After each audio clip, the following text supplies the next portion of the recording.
Today I'm going to show you one of my favorite exercises. It's one of my go-to exercises for a horse that's becoming heavy in my hands. I'm not going to go to the face. I'm going to go to the hind end whenever I feel heaviness in the front end. So by getting my horse to work off his hindquarters to engage his hind end, it's going to get my horse light on the front end. It's going to get him light in my hands. So the exercise that I like to use, I like to call it breaking the hind end loose. But what it's doing is it's separating the hind end from the rest of the horse's body. So by getting the horse to engage his hind end, so he's having to bring his hind leg up and underneath him. So he's having to push off. So it's getting him to stride from behind. So if you can get the horse working on his hindquarters with that heaviness that you're feeling in your reins, in your hands, you're going to tell that when you start doing this exercise, the horse naturally starts to bridle up without even asking without me even asking him to. So it's one of my favorite exercises. It gets a horse really, really soft on the reins, soft on the, lighter in the front end. So here, let me show you. Okay, you start this at the walk. So the goal is to keep the shoulders going forward in a circle, and I'm going to push the hind end over. So I'm going to push up and underneath him. And as soon as he moves his hind end over, I take my foot off. Push. And I want his right hind. I want his right hind come up and underneath him. So this works better in the trot and the canter, but you can start this at the walk. So push his hind end over. I want his shoulders going forward. So if you don't have very good shoulder control, it makes it a little bit more difficult. With Charlie, he just really likes to do small circles. He doesn't necessarily go out of the circle. He's fallen into the circle. So you're gonna have to block that. So if your horse, if you're say you're on the right circle and you go to push his hind end over, and he's trying to go that way just like that, you're gonna have to block him with your leg and your rein. So with Charlie, it's opposite. He likes to make small circles. Push up and underneath. As soon as I feel his hind end move over, so you can see that right hind is going up and underneath him. He's having to push off with that right hind. Let's do this in the trot.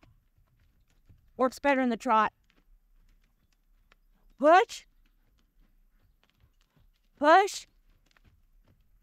And when I push with his hind end, kind of bring him nose in at the same time. One rein at a time. So whenever you feel your horse get heavy, don't use both reins. Use one, push his hind end over.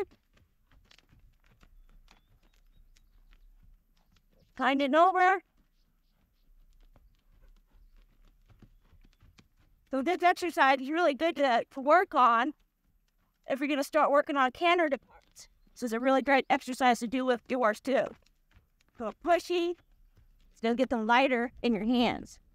So that's one of my favorite exercises. Another one is backing. Backing is a great exercise because it's a counterbalance. So the better you can get your horse backing up, the lighter he's going to get in your hands. He's going to get some of that weight off his front end. So you rock the weight back him up. Ooh. So another exercise that gets your horse working on his hindquarters. So what it is I like to back up one step and turn. Back up and turn. So you have no rock back on his hindquarters. And they turn. Back up and turn. So that's another great exercise to teach your horse to work on his hindquarters. Because that's what collection is. Collection is a balanced horse. It's not a position that your horse puts himself in. It just means he's balanced. He's balanced from front end to hind end to front end. So mostly horses have all their weight on their front end. And a horse that's always on their front end, they're heavy on their front end, they're going to be heavier in your hands. But if you can get your horse to work on his hindquarters, well, that heaviness is going to disappear. So any exercise that you can work on, getting him to engage his hind end, work on his hindquarters, then he's going to start to collect himself, he will start to bridle up. And a horse that's collected and bridled up is not going to be heavy in your hands. So do some exercises with your horse. If a horse is becoming heavy in your hands, it's not about trying to get them soft through his face. It's about getting him working on his hindquarters, getting him balanced.